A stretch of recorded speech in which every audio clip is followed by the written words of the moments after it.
See that steam up there, Shooter? That's a real paddle steamer. We're at the port of Echuca and we're going to go and find out why the Murray River is so famous. Let's go check it out.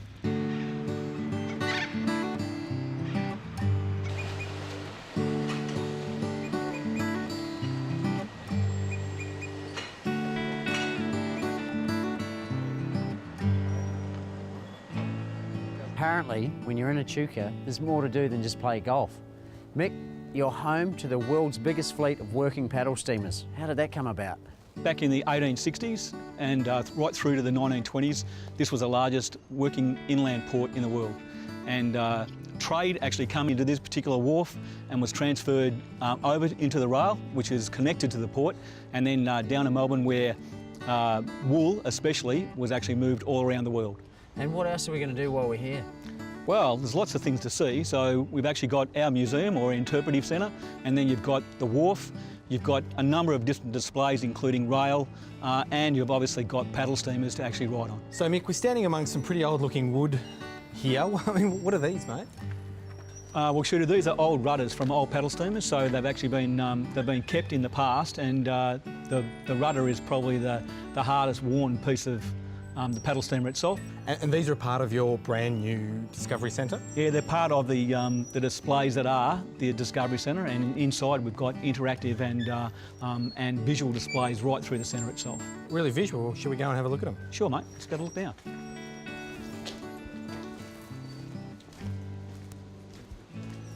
So obviously you've got heaps of different steam. Well, this one here? Well, this is Pevensey, so this is the boat that you saw on the wharf. Obviously going out there, so, yeah. And these are obviously all artefacts and things from on board that you normally from the wharf itself or from the boat itself. And then as you can see here, this is an old steam-driven engine that we've just automated. So, okay. Yeah. Mick, Echuca's wharf was a central part of the early history here in Echuca. Was it like this in the 1860s? Well, Andrew, no, it actually wasn't. Back in those particular days, it was more like 330 metres long, rather than 100 odd metres that we've actually got here, and extended quite a way down. And it was a lot longer because? Well, more trade, more paddle steamers were using it, more paddle steamers were actually moving their products onto the wharf, and they needed the space. Okay, Mick, here's the real reason we're here, to be on board a real-life paddle steamer. It's a beautiful boat. Can you tell us a little bit how they operate?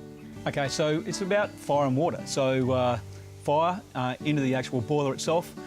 Everything's about steam, bring up to a head of steam, and then she actually operates and runs through that particular steam. So a good steam engine. Yeah, well, I'm a big kid at heart, and I've got to be honest, that looks pretty good behind me. What is that big contraption? That's the boiler, so that's what actually builds up the head of steam that actually fires the paddles around and actually pushes the boat around the actual river itself.